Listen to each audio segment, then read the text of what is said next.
Assalamualaikum warahmatullahi wabarakatuh. Perkenalkan, nama saya Raden Muhammad Arif Zakaria. Di sini maksud saya membuat video ini akan mempresentasikan mata kuliah organisasi arsitektur komputer. Saya dengan minggu 40 301 akan mempresentasikan tugas dari mata kuliah ini. Pertama itu ada yang namanya itu perbedaan perangkat input dan output. Jadi perangkat input adalah yang digunakan untuk memasukkan data ke dalam komputer, contohnya seperti keyboard dan mouse.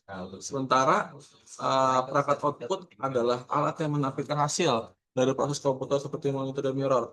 Jadi kesimpulannya adalah perangkat input itu untuk perangkat input itu digunakan untuk memasukkan data seperti contohnya keyboard dan mouse.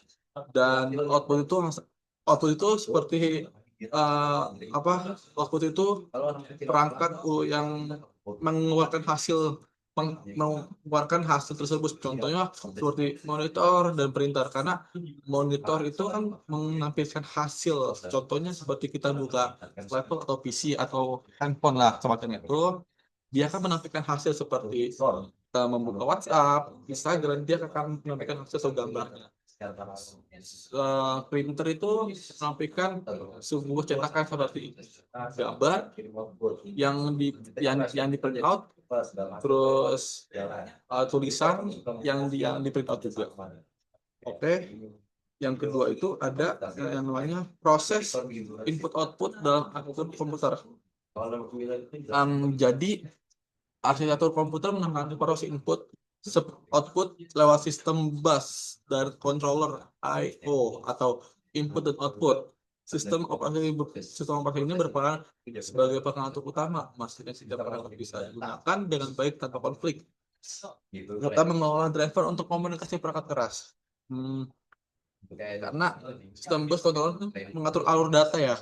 Jadi sistem operasi ini tuh mengelola perangkat keras, menangani driver, dan mencegah konflik antar perangkat keras. Dan yang ketiga ini ada pengaruh SSD terhadap performa. Jadi SSD ini jauh lebih cepat daripada HDD karena tidak memiliki komponen mekanik. Ini mempercepat booting, loading aplikasi, dan transfer data dengan meningkat kerja sistem secara keseluruhan. Karena tidak memiliki mekanik atau lebih cepat karena meningkatkan booting, karena itu akan meningkatkan booting, loading aplikasi, dan transfer data. Keempat itu ada pengertian dan jenis bus. Bus adalah jalur komunikasi yang menghubungkan komponen dalam komputer. Ada 3 jenis utama bus, yaitu data bus atau mengirim data, address bus mengirim alamat, dan control bus mengirim sinyal kontrol. Bus itu adalah jalur komunikasi antar komponen komputer. Data bus itu ya seperti itu ya. Di situ kelima itu ada arsitektur von Neumann dan input output atau I/O. Arsitektur von Neumann itu menggunakan satu jalur untuk data dan instruksi. Input output diproses dengan membaca menulis ke memori lalu unit kontrol dan alur secara berurutan. Karena satu jalur itu untuk data dan instruksi, dan input output atau I/O itu diproses secara bersamaan melalui unit kontrol dan alur. Dan keenam itu ada CISC, punya instruksi kompleks dalam satu perintah, sedangkan RISC itu memakai instruksi sederhana dan cepat. RSA itu biasanya lebih efisien untuk input output karena prosesnya itu lebih cepat dan hemat energi. Jadi CISC itu instruksinya lebih kompleks. terus efisien dalam proses besar ya. Terus RSC itu instruksi itu lebih sederhana dibandingkan CISA tersebut. Eh, terus dia tuh RSC itu lebih cepat dan hemat energi ya. Dan satu lagi tuh CISA itu lebih efisien untuk input output. Terus yang ketujuh itu ada peran RAM dalam input output. Jadi RAM itu menyimpan data sementara dari perangkat input sebelum proses dikirim ke perangkat output. Tanpa RAM itu data tidak bisa ditangani dengan cepat dan efisien. Jadi di sini itu RAM itu menyimpan data sementara. Tugasnya itu menyimpan data sementara, terus menghubungkan input dan output dan memastikan data diproses dengan cepat secara efisien. Dan ke-8 itu ada teknologi multicore dalam input output. Jadi proses multicore memungkinkan banyak tugas jalan bersamaan. Ini membuat sistem bisa menangani input output paralel dengan lebih cepat tanpa lag. Jadi intinya itu dalam teknologi multicore dan input itu menjalankan tugas paralel, terus mempercepat input output dan mengurangi lag beban kerja ya. Jadi dan ke-9 itu ada GPU. Jadi sebenarnya itu ada peran GPU dalam komputasi.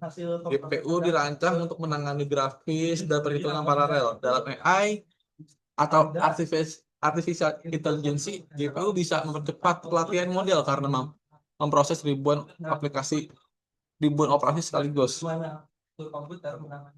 Jadi awalnya itu untuk grafis itu sekarang juga untuk komputasi paralel juga ya. Jadi inti itu mempercepat pelatihan model dan ribuan proses sekaligus secara bersamaan. Dan terakhir, divisi 10 dan terakhir itu ada fungsi change dalam prosesor. Jadi change itu menyimpan data sementara yang sering diakses agar prosesor tidak perlu mengambil dari RAM terus menerus. Ini mempercepat respon saat berinteraksi dengan perangkat input dan output.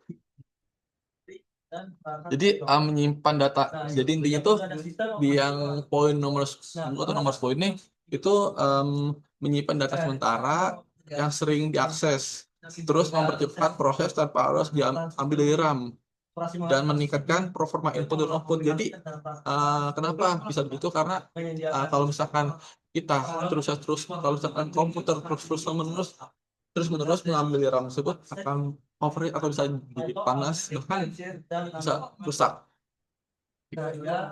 Oke, jadi inti itu input output itu sangat dalam input output itu penting dalam arsitektur komputer. Performa itu ditentukan oleh kolaborasi perangkat keras dan lunak. Terakhir itu teknologi seperti SSD, RAM, GPU dan multicore itu membuat sistem lebih responsif atau lebih cepat secara efisien.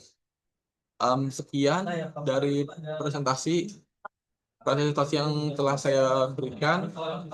Mohon maaf jika ada kesalahan, ada kekurangan. Wabillahi taufiq wal hidayah. Assalamualaikum warahmatullahi wabarakatuh.